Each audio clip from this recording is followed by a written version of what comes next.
Oh, get the flash on. All right. Where have you worked in your lifetime? Well, how long do you have to answer that question? Because it's been anywhere from West Virginia, Ohio, Pennsylvania, New York. What like companies or whatever? All companies. Yeah. Well, it's all been electrical companies. It's been so many of them with it being union. Instead of hiring in with a company like most people work 15 or 20 years with one outfit, I might work 3 months here, 2 years there, or whatever. So it's been numerous. Yeah, all And through the yeah, the union, right? but the work itself was located, all over Oh yeah. eastern part of the country out of state.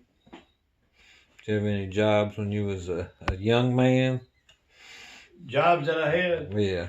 Well, I was born and raised on a farm, which I was working 6 days a week for $18, $3 a day, and then moved to town and worked at grocery stores and creamery. Uh, the I forget what the Clover Creamery, I think, out here where Lexington Motel Restaurant is now. Worked there for a while. Delivered feed for a checkerboard feed company. Uh, then I worked for 11 years at James Lee's and left that and went into electrical trade and worked union from then for the rest of the time. Have you enjoyed your work? Very much so. I've had to do a lot of driving to get to and from jobs. I counted up one time. I've driven over 1,000,000 miles just to get to work. Uh, I used to. Well, I worked at North Anna later in life. It's 116 miles one way and 6 days a week for about 5 years. And uh, the odd part of that job was with a new car that I bought. I made a deal with Rural Volkswagen in Stanton to oil change every other Thursday. I was putting 3,000 miles every 2 weeks on the car. So, and in all of the travel I've done, probably worn out.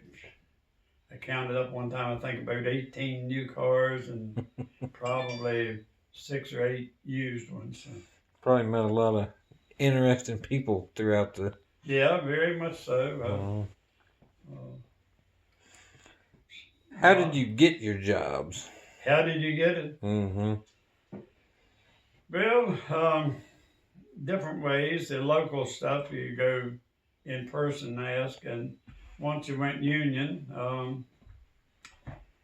my local union started out as 467 in Lynchburg, Virginia, and worked out of that for a while. And they changed the divisions and stuff and eliminated some of the unions. They put us in 637 local in Roanoke, and you would go. We had a business agent. You would go, and he would check with different places around the country and get jobs for you, and you'd show up and until the job was done, and then you come back and start all over. So the union part, I liked much better. It was the pay was much better, plus it was treated better, and uh, companies could not, fire you for just any little thing that they wanted to. They had to have a good reason to. The union would back you and take your cause, fight for you to keep from being discriminated against, really. So. What sort of education or training was required? Well, back then, what worked then wouldn't work today. The union work, I had to work 5 years as an apprentice or had 5 years work to get my ticket to be a member of a union and take a union test.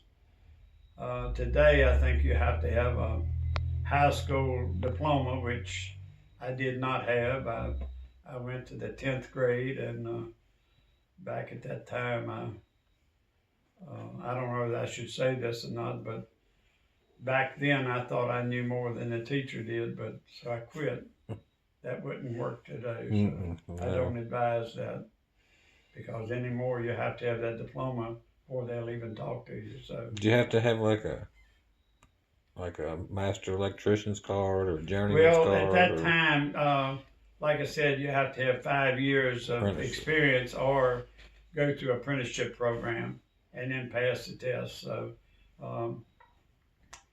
to join the union, then you have to take a qualification test, which consisted of a book that thick with they pick out 100 questions, and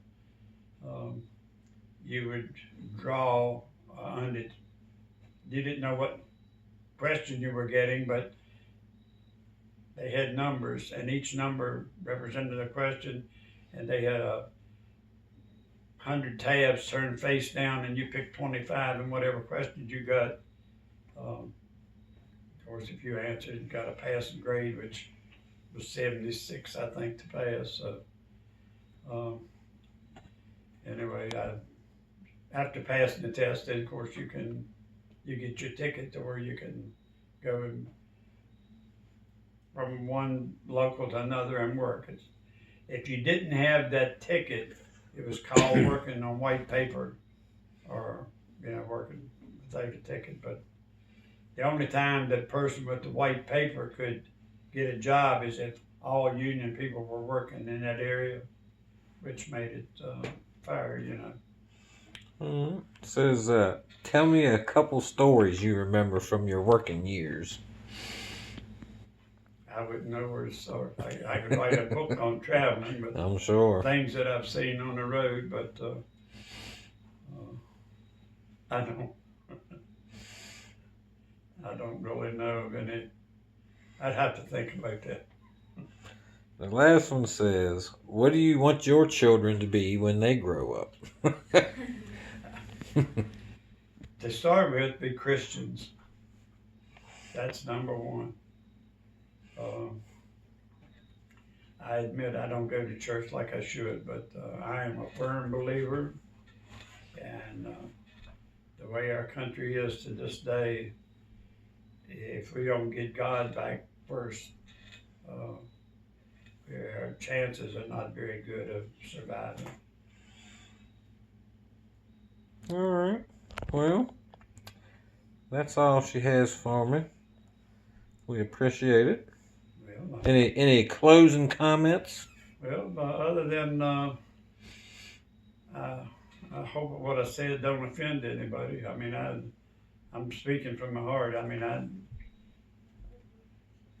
I pray every night that things will go good for my children, grandchildren, great-grandchildren, great, and even the ones that are not born yet, that they will all grow up to be good, healthy Christians.